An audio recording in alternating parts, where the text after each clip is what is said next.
దత్తాత్రేయ మహాగాథ. మెల్లగా ఓ శ్వాస శబ్దం. అది ఎవరిదో కాదు, ఆది తత్వం శ్వాస. ప్లీజ్ ఈ వీడియో చూసే ముందు దయచేసి సబ్స్క్రైబ్ చేసుకోండి. దత్తకృప ఎల్లప్పుడూ ఉండును. సృష్టి మొదలయ్యే ముందు, కాలం కూడా నిద్రలో పడిపోయినప్పుడు నిశ్శబ్దం మాత్రమే పరమేశ్వరుడికి స్నేహితుడు. ఆ నిశ్శబ్దంలో ఒక తపస్సు రగులుతుండేది. అది అనంతం పుట్టించిన తపస్సు. ఓ అరణ్యం, దిగంతాల వరకు వ్యాపించిన పచ్చని నిశ్శబ్దం. అక్కడ ఒక ఋషి, ఆత్రి మహర్షి, పక్కనే అనసూయాదేవి, పుణ్యంతో ప్రకాశించే మహాతపస్విని. వారి తపస్సు సాధారణం కాదు, అది దేవతలు కూడా భయపడే స్థాయిలో ఉన్న తపస్సు. అనసూయ తపస్సు మరియు దేవలోకం భయం. దేవలోకంలో చర్చలు. సాక్షాత్ బ్రహ్మ, విష్ణు, మహేశ్వరుల ముఖాల్లో ఒక అనుమానం. ఇంద్రుడు, ప్రభువులారా, అనసూయ తపస్సు ఎంతో గొప్పది. ఆమె పుత్రుడు అన్ని విధాల అసాధారణ శక్తులతో జన్మిస్తాడని భయమేస్తోంది. బ్రహ్మ, భయం కాదు, ఆశ్చర్యం. విష్ణువు, అది సృష్టికి కొత్త దిక్కు చూపే అవతారం.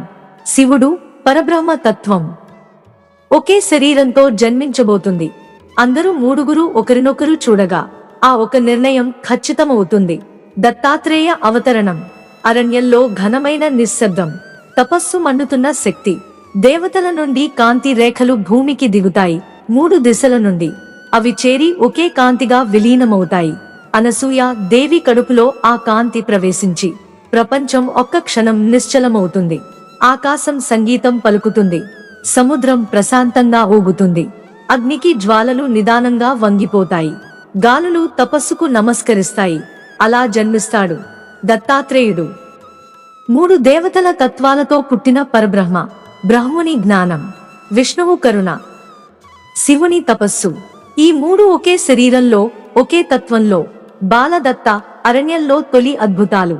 బాలదత్తాత్రేయుడు సాధారణ శిశువు కాదు. అందమైన చిరునవ్వు, వింతైన ప్రకాశం.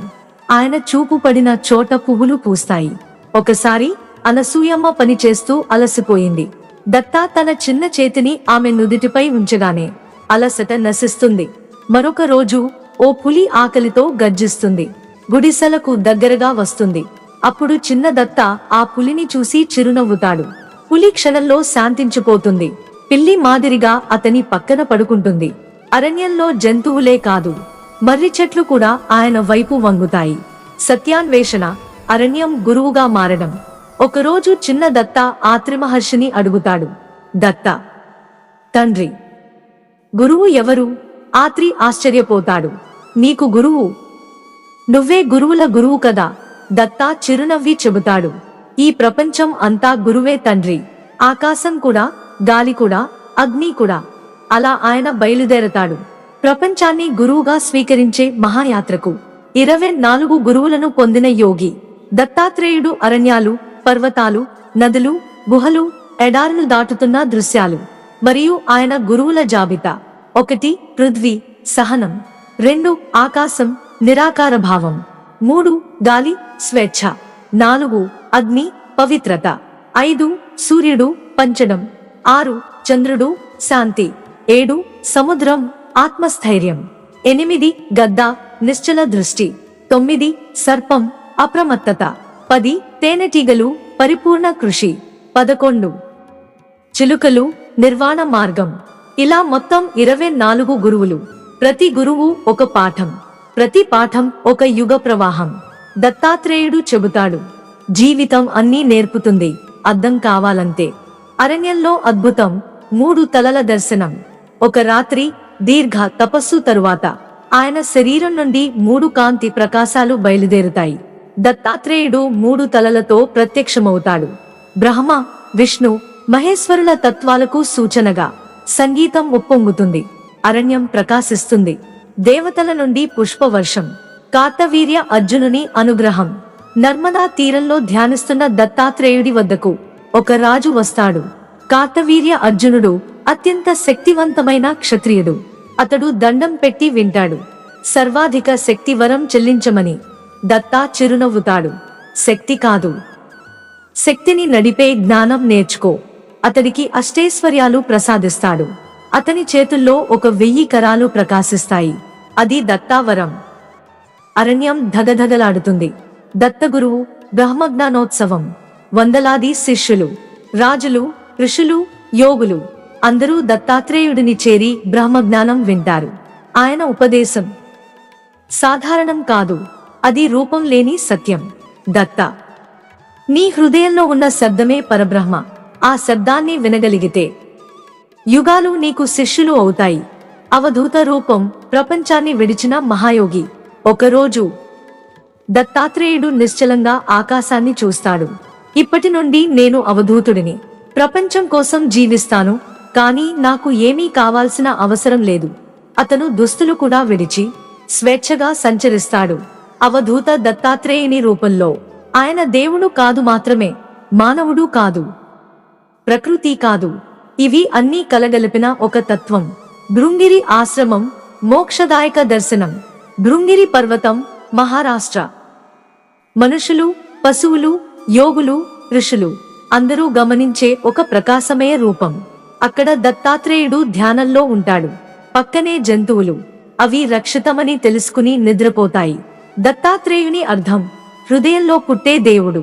దత్తాత్రేయుడు చెప్పే మాట, నన్ను దర్శించాలంటే అరణ్యం కాదు, హృదయం చూడు. 3 దేవతలైన బ్రహ్మ, విష్ణు, శివులు నీ శ్వాసలో కూడా ఉన్నారు. ధ్వని, దృశ్యం, సంగీతం మెల్లగా అన్నీ కలిసిపోతాయి. దత్తాత్రేయుడు అనంతంలో కలిసే క్షణం. దత్తాత్రేయుడు ఒక ఘనమైన అరణ్య మధ్యలో నిలబడి 3 తలలు ఒక్కటవుతాయి. ప్రకాశం పెరుగుతుంది, అది ఆకాశంలో కలుస్తుంది. దత్తాత్రేయుడు అదృశ్యం కాలేదు, అతను జీవిస్తున్నాడు. ప్రతి చెట్టులో, ప్రతి గడ్డిలో, ప్రతి జంతువులో, ప్రతి నదిలో, ప్రతి ధ్యానంలో, నీ లోపల. దత్తాత్రేయుని యోగ మార్గం. అవధూత గీత ఆరంభం. పర్వతాల మధ్యలో గ్రీన్ మిస్ట్ తో కప్పబడి ఉన్న చిన్న లోయ. అక్కడ నిశ్శబ్దం అంత లోతుగా ఉంది. పక్షి రెక్కలు ఊపిన శబ్దం కూడా గోంగురలా వినిపిస్తుంది. అక్కడ దత్తాత్రేయుడి తపస్సు. ఒక రాత్రి ఆకాశం నక్షత్రాలతో నిండినప్పుడే ఒక శిష్యుడు కొంచెం వణుకుతూ దగ్గరవుతాడు.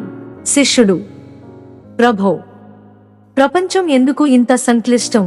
దత్తా చిరునవ్వుతాడు. ఆ నవ్వులో యుగాల శాంతి. దత్త, ప్రపంచం సంక్లిష్టం కాదు బిడ్డ, మనసు సంక్లిష్టం చేస్తుంది. ఒకటి కరుణ, ఒకటి జ్ఞానం, ఒకటి అలౌకిక నిశ్చలత. అలా మొదలవుతుంది అవధూత గీత. దత్తాత్రేయుని నేరుగా పలికిన అద్భుతమైన సూత్రాలు. నిజ స్వభావాన్ని తెలుసుకున్నవాడికి ప్రపంచం అద్దల్లా మారుతుంది. దట్టమైన అడవిలో మాయ మరియు వాస్తవం. ఒకరోజు అడవి మధ్యలో ఒక మాయాజాలం. దట్టమైన పొగ, నీలికాంతి. దానిలో నుండి ఒక అసుర రూపం బయలుదేరుతుంది. ఆ అసురుడు దత్తాత్రేయుడిని చూస్తూ గర్జిస్తుంది. నువ్వు మోక్షమని చెబుతావు, నాకు శక్తి ఇవ్వు. దత్తాత్రేయుడు వెంటనే చిరునవ్వు నవ్వుతాడు.